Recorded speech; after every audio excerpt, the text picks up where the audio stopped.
Hello बच्चों, कैसे हैं आप लोग। आशा करती हूँ कि आप सभी अच्छे होंगे। बच्चों, शुरू करते हैं आज का अध्याय अमृत वचन। बच्चों, हमारे देश में अनेक ऐसे संत और कवि हुए हैं जिन्होंने अपनी सीधी सरल भाषा में जीवन संबंधी अनेक उपदेश दिए हैं। उन्हीं में से एक थे कबीरदास। प्रस्तुत पाठ में कबीर के दोहों के द्वारा बच्चों को नैतिक शिक्षा का ज्ञान दिया गया है। कबीर के बारे में 2 वाक्य लिखिए। बच्चों, नीचे दिए गए स्थान पर आपको कबीरदास के बारे में 2 वाक्य लिखने हैं। आइए शुरू करते हैं आज के दोहे जो कबीरदास द्वारा लिखे गए हैं। गुरु गोविंदो खड़े काके लागो पाए, बलिहारी गुरु आपने गोविंदियो बताए। अर्थात गुरु हमारे ईश्वर के समान हैं। गुरु और ईश्वर एक समान हैं। दोनों ने ही हमें बहुत कुछ सिखाया है। उनके चरण स्पर्श करना हमारा कर्तव्य है। गुरु ही हमें सही मार्ग दिखाते हैं। कबीरा खड़ा बाजार में मांगे सबकी खैर, ना काहू से दोस्ती ना काहू से बैर। अर्थात कबीरदास बस यही चाहते हैं कि पूरे संसार में लोग अगर किसी से दोस्ती नहीं करते तो किसी से दुश्मनी भी ना रखें। गुरु कुम्हार शीश कुंभ है, गढ़ी गढ़ी काठे खोट, अंतर हाथ सहार दे, बाहर बाहें चोट। अर्थात कबीरदास कह रहे हैं कि गुरु एक कुम्हार के समान है और उनका शिष्य कच्चे घड़े के समान। गुरु ही शिष्य के बुरे आचरण को बाहर निकालते हैं और उनमें अच्छा आचरण का निर्माण करते हैं। सांच बराबर तप नहीं, झूठ बराबर पाप, जाके हृदय सांच है ताके हृदय आप।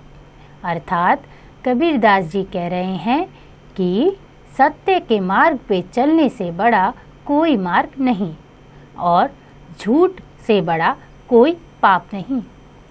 जो भी व्यक्ति सत्य के मार्ग पर चलता है उनके हृदय में भगवान का वास होता है।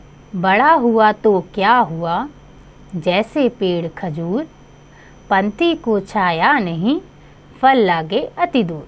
अर्थात कबीरदास जी कह रहे हैं कि खजूर का पेड़ बहुत बड़ा होता है, बहुत लंबा होता है। उसकी छाया चलते हुए राहगीर पर नहीं पड़ती। उसकी छाया को कोई नहीं ले सकता। इसके उपरांत खजूर का पेड़ इतना ऊंचा होता है कि उसके फल को भी कोई नहीं खा सकता। अर्थात आपका बड़ा होना तभी लाभदायक है जब आप किसी के काम आते हैं।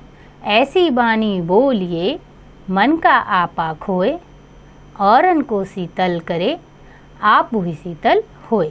अर्थात कबीरदास जी कह रहे हैं कि हर व्यक्ति को ऐसी वाणी बोलनी चाहिए जो सुनने वाले को अच्छी लगे और जब वह व्यक्ति वाणी बोल रहा हो तो उसे भी बोलने में आनंद आए।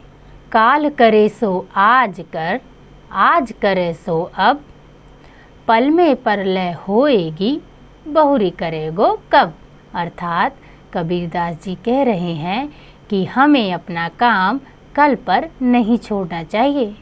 जो काम कल का है उसे आज ही कर लेना चाहिए, क्योंकि अगर समय बीत गया तो वह बीता हुआ समय वापस नहीं आएगा। करत करत अभ्यास ते जड़मती होत सुजान, रसरी आवत जात पे सिल पर परत निशान। अर्थात कबीरदास जी कह रहे हैं कि बार बार अभ्यास करने से कोई भी काम करना असंभव नहीं होता। मतलब अगर मूर्ख व्यक्ति भी बार बार अभ्यास करेगा, बार बार पढ़ाई करेगा तो वह भी एक ना एक दिन बुद्धिमान बन ही जाएगा। बच्चों, आपने सीखा संतों की वाणी में निहित नैतिक मूल्यों से शिक्षा लेनी चाहिए। इनकी वाणी हमें जीवन में आगे बढ़ने की प्रेरणा देती है। आशा करती हूँ कि आपको कबीरदास के दोहे समझ आ गए होंगे। इनका अभ्यास आप स्वयं कीजिएगा।